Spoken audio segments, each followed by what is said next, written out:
Assalamualaikum warahmatullahi wabarakatuh. Berjumpa lagi dengan saya AMGM. Alhamdulillah hari ini saya bersama Mas Samuel. Yang saya tanyakan ke sama Mas Samuel di bidang hipnotis, karena menurut saya Mas Samuel ini ahli di bidang hipnotis. Ya, bilang. Namun sebelumnya Mas perkenalkan dulu. Oke, nama saya Mas Mel ya. Makan kita di makan KSB ya, semua saudara. Ya, Beliau ini juga mempunyai channel, tapi channelnya namanya apa Mas tadi? KSB TV. KSB TV apa Mas? KSB TV itu jadi kita semua bersaudara. Jadi bersaudara itu bahasa timur, bahasa yang Indonesia bagian timur lah. Artinya bersaudara. Cuman karena kita dari wilayah sana, jadi kita pakai kata-kata yang belakang itu bersaudara. Biar penonton itu juga tahu guys. Biar tahu. Iya. Jadi kita itu kan di sini nih, kebetulan saya anak-anak yang saya bawa, teman-teman yang bawa itu ada beda suku, agama, ras, itu ada semua di dalam. Jadi makanya kenapa saya bikin channel TV-nya KSB TV, ya intinya kita semua bersaudara, mau beda perguruan, beda aliran, perguruan silat, politik, agama, suku, ras, pokoknya kita tetap satu. Itu kita selama masih ciptaan Tuhan, manusia, ya itu berarti saudara. Oke, terima kasih Mas. Nah ini yang saya tanyakan tentang ilmu hipnotis. Bisa dijelaskan Mas? Ya. Jadi hipnotis itu banyak orang Indonesia yang apa ya nggak paham masalah hipnotis sama gendam, karena itu hampir mirip. Jadi kalau menurut yang saya belajar, jadi hipnotis itu ilmu barat, kalau gendam itu timur. Jadi kalau gendam itu dia pakai mantra, kalau hipnotis tidak, dia cuma sugesti, pikiran. Ya, pikiran. Jadi tidak ada itu namanya magic kayak gitu, ini hitam itu nggak ada. Dan ketika kita menghipnotis orang, itu bukan berarti kita yang jagoan, tapi yang jagoan ini ya kliennya itu. Banyak ilmu bisa semua itu gimana? Ya, emang kalau dibilang untuk kejahatan mungkin ada, tapi kalau hipnotis itu sendiri itu harus orangnya juga mau kita mau hipnotis. Tapi ada juga yang lupa, jadi ada tipe orang yang cepat hipnotis, ada yang tidak, ada yang lambat. Jadi nggak langsung tok orang itu langsung kena jarang. Harus orang-orang yang bisa dihipnotis. Ya, jadi orang-orang itu kita harus melalui tes sugesti. Itu baru kita bisa memastikan bahwa orang yang cepat, orang yang lambat. Semakin kalian berusaha untuk membuka, dia semakin lengket. Bayangkan ada lem di jari kalian. Coba dibuka, dia semakin lengket. Yang nggak bisa dibuka, jangan dipaksa. Coba dibuka, semakin dibuka dia semakin lengket. Jangan dipaksa. Yang nggak bisa dibuka, jangan dipaksa. Yang nggak bisa buka, coba angkat tangan, ya kirinya. Yang bisa dibuka coba. Yang nggak bisa dibuka, angkat tangan kiri. Sini. Ada berapa yang nggak bisa dibuka? Satu. Sini. Nih. Ada ini yang tadi saya bilang gitu ya kan. Orangnya agak coba naikin dikit. Nggak bisa dibuka. Ya udah angkat. Nih, coba lihat saya. Buka. Orang yang nggak kena hipnotis itu, satu, orang tuli, kedua, orangnya bodoh, ketiga, orang gila. Nah itu nggak bisa. Berarti yang cepat orang kita. Orang pintar, orang pintar, terus ya pokoknya orang yang bisa konsentrasi itu paling cepat. Nah makanya ketika kita tes sugestibilitas itu, kalau orang yang muda itu langsung kita hipnotis gampang gitu.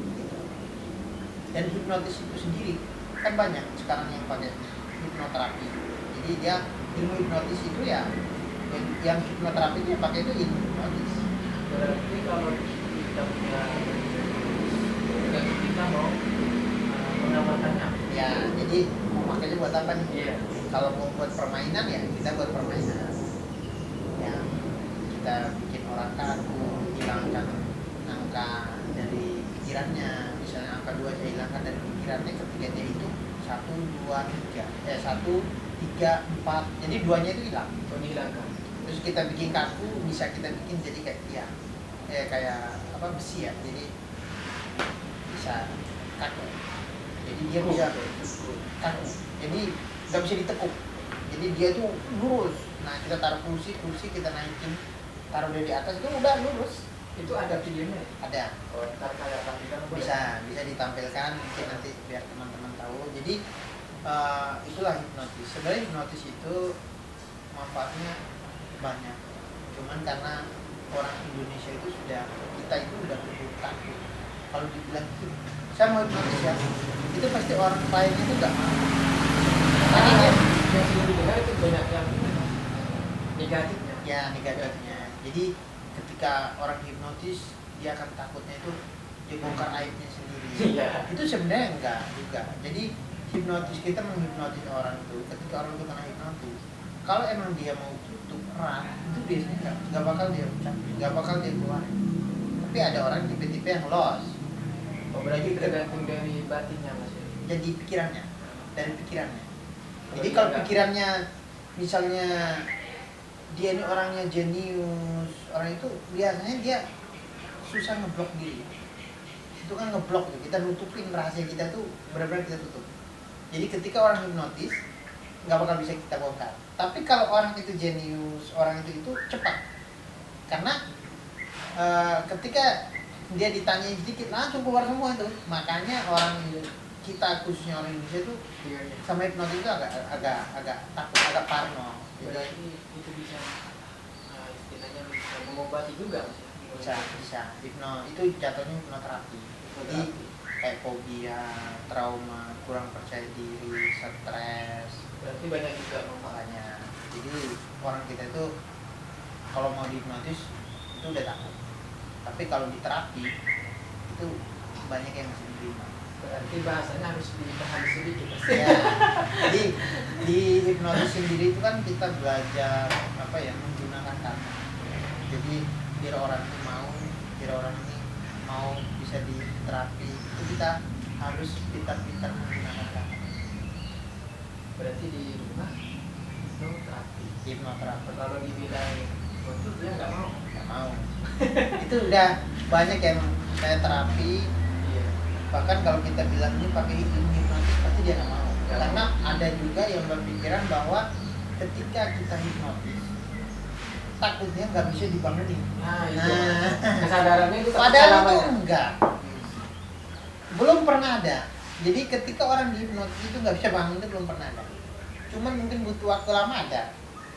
Dan ketika kita nggak ada yang ibaratnya bangun dia bisa bangun sendiri. Kaki sebelah kiri saya jadikan kaki yang luar biasa, sangat luar biasa. Rasa nyeri, rasa sakit yang ada dalam pikiran Pak Juandi tentang sakit-sakit saya hilangkan.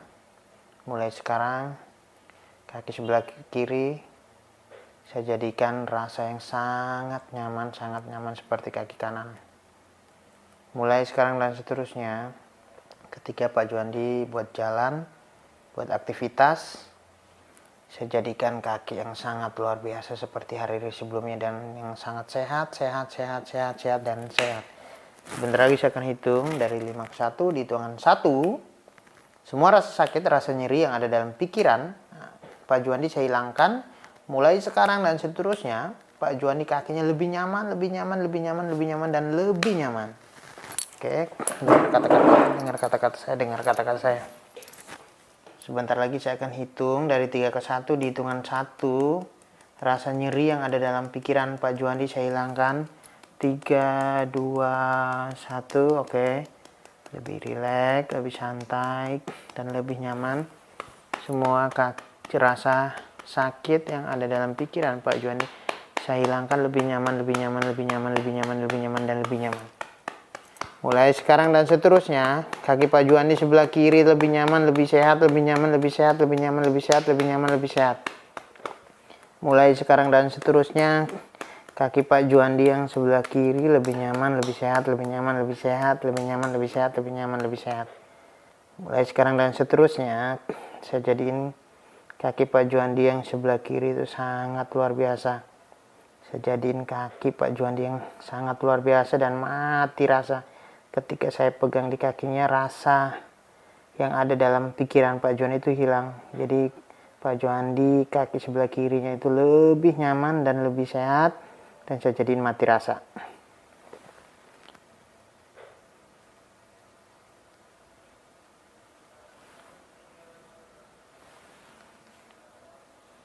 Sangat mati rasa. Semakin Pak Juandi mikir, semakin mati rasa. Nggak keras. Oke. Saya jadiin kaki yang luar biasa ini. Kakinya tadi sangat luar biasa. Kita pegang baru begini aja udah. Ini saya jadiin mati rasa ya. Kaki sebelah kiri mati rasa, dan mati rasa. Ketika dipegang dia mati rasa, dan mati rasa. Ini tadi. Oke, dengar kata-kata saya. Mulai sekarang dan seterusnya, kaki Pak Juandi saya jadiin kaki yang sangat luar biasa. Mati rasa, dan mati rasa. Mati rasa, dan mati rasa.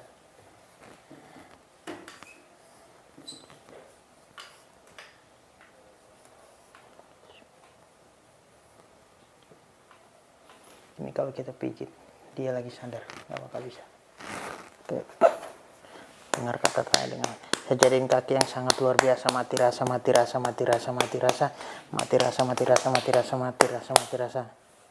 Jadi ini udah nggak sakit. Ini kita pijit, jadi biar nanti dia kalau udah bangun nyaman. Oke, udah ya. Jadi sekarang saya minta untuk kembali ke nomor. Oke, mulai sekarang dan seterusnya, apapun yang dirasakan sakit yang ada dalam pikiran Pak Juandi, rasa kaki sakit, itu saya hilangkan. Mulai sekarang dan seterusnya Pak Juandi lebih nyaman, dan lebih nyaman.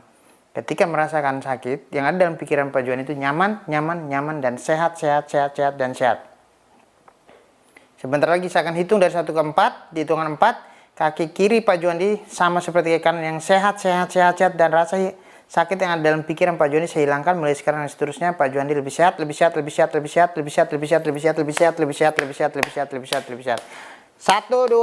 4, 5.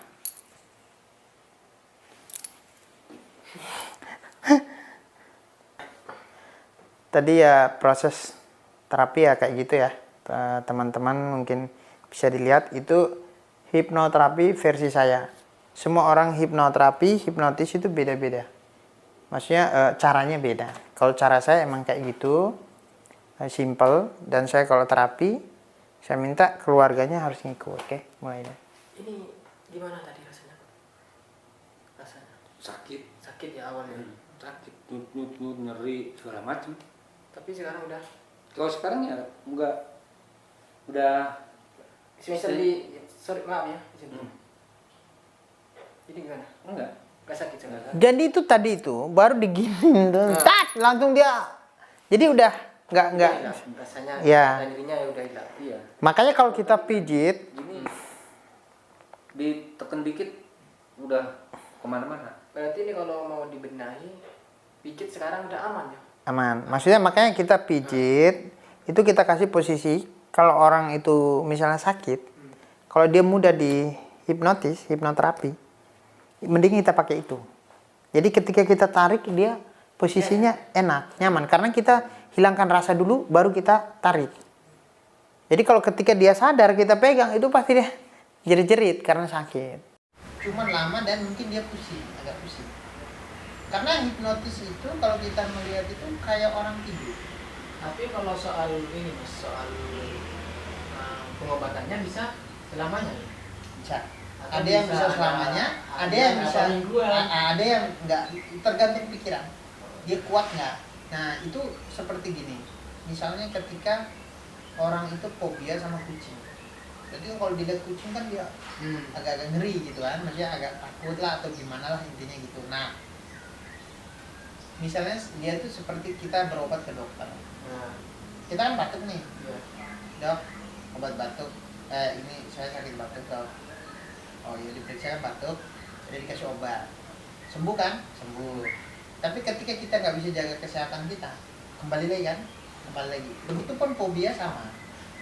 Kita udah sembuh nih, tiba-tiba put ada kucing yang loncat kan bikin kaget tiba-tiba, udah pasti dia akan fobia lagi. Tapi yang saya terapi sih rata-rata sih emang selamanya sih banyak yang ingin ke saya, mas makasih ya, ya saya cuma bantu doang. Berarti ilmu hipnotis itu ilmu komunikasi kan? Ya komunikasi. Komunikasi. Ya, Jadi kalau dia tidak bisa berkomunikasi, apakah dia bisa masuk? susah. Kecuali dia nggak bisa komunikasi, dia bisa dengar. Karena yang dibutuhkan itu dengar. Komunikasi sih enggak, tapi dengar. Saya ngomong dia harus dengar. Tapi dia harus ngerti kan bahasa kita. Ya, makanya dia harus dengar dan ngerti. Kalau cuman dia nggak bisa ngomong, nggak masalah. Berarti kalau dia cuma dengar tapi dia tidak mengerti bahasanya, Sama juga itu loh, nggak bisa. karena ini adalah komunikasi pikiran. Pikiran. Jadi kita harus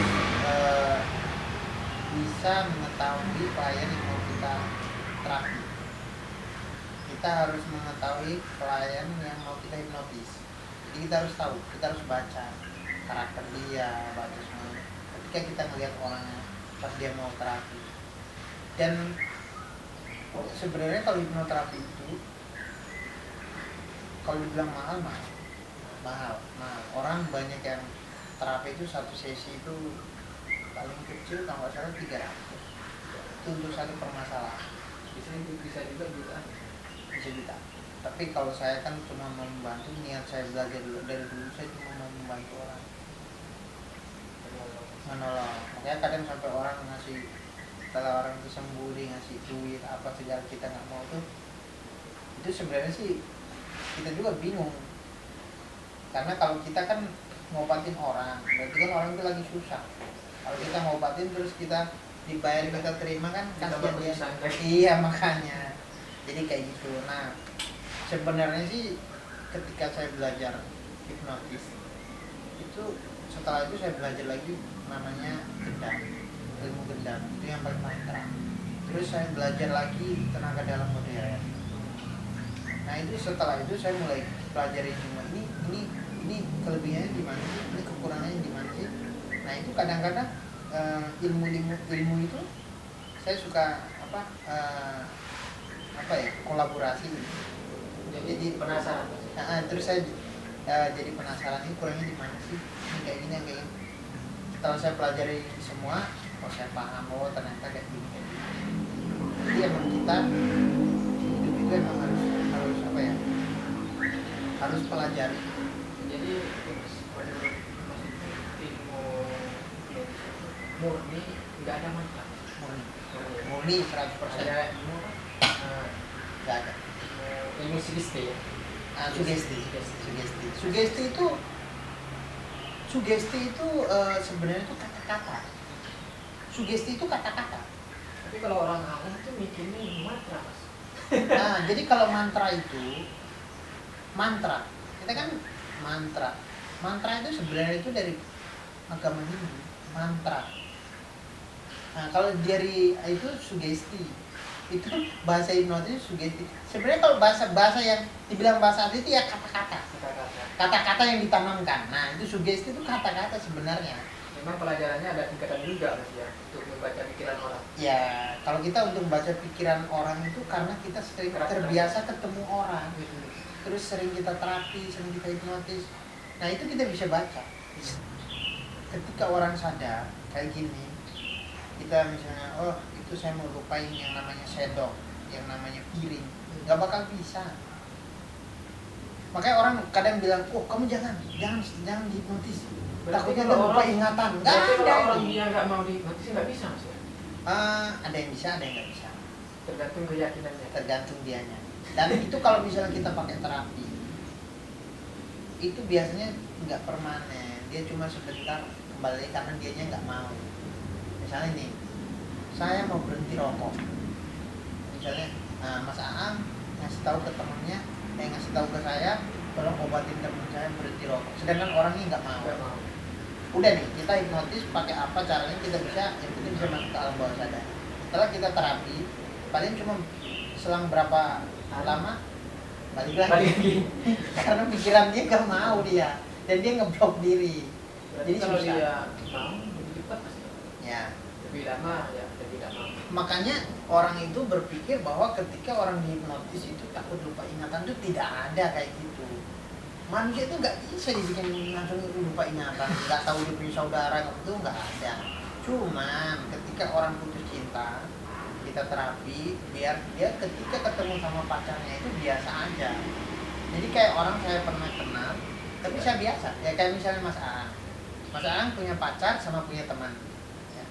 Ketika Mas Aang itu ketemu sama pacarnya, pasti perasaannya beda dong sama ketemu temannya. Jadi yang nggak ada perasaan sama teman itu. Nah nanti ketika kita terapi orang yang putus cinta, itu kita ya jadiin pacarnya itu ya kayak teman Kayak biasa. teman biasa. Jadi ketika ketemunya biasa aja, nggak ada perasaan. Nah kayak gitu. Jadi hipnotis itu kalau dibilang sangat luar biasa. Cuma karena orang Indonesia itu sudah keburu takut sama hipnotis. Karena orang Indonesia takut kebanyakan yang disalahgunakan. Iya betul. Terus yang dibilang, oh ada yang, oh saya baru kena hipnotis nih, duit saya diambil kayak gitu. Itu sebenarnya itu kadang orang tidak bisa membedakan antara gendam sama hipnotis. Bahwa itu kebanyakan nakal. Iya, kalau gendam itu dari jarak berapa meter itu dia sudah baca mantra. Ya kita udah linduh. Sadarnya udah hilang ya. Iya, jadi ketika dia nyampe kita serahin semua, dia tepuk, kita melihat itu ada namanya gendam yang tepuk badan, itu kita langsung bilang ingatan. Jadi ketika dia minta dompet kita kasih. Dan ada yang pakai hipnotis, tapi dia emang sudah benar-benar kelasnya udah tinggi gitu. Kalau Jadi, enggak susah. Coba ditentukan bahwa ibu hipnotis tidak semuanya jelek. Jadi semua Jelek. Tergantung kita yang menggunakan. ya. Ya, mungkin ini sangat jelas sekali dari Mas Noel tentang ilmu hipnotis, bahwa ilmu hipnotis itu tidak hanya negatifnya saja, jangan terlalu dipandang negatifnya, bahwa ilmu hipnotis banyak membantu kita dan manfaatnya luar biasa, apalagi orang-orang yang ketakutan yang berlebihan Ya. bisa, Fobia. bisa di hipnoterapi dengan para ahli. Ya. Jadi kalau emang ada yang punya masalah kayak gitu, coba datang ke apa? Latihan. Kalau emang teman-teman ada yang punya masalah kayak gitu, mau berkunjung ke kita punya tempat, boleh. Kita siap membantu teman-teman. Oke Mas, mungkin segitu saja dari saya, dan mudah-mudahan video ini bermanfaat buat kalian. Dan saya perkenalkan lagi, sorry buat dulu, ini adalah saudara kita dari organisasi PSHT. Nah, beliau juga ahli di bidang hipnotis. Hipnotis. Beliau juga channelnya KSB TV. Jadi Nah, kurang lebihnya mohon maaf Mas. Wassalamualaikum warahmatullahi wabarakatuh. Waalaikumsalam.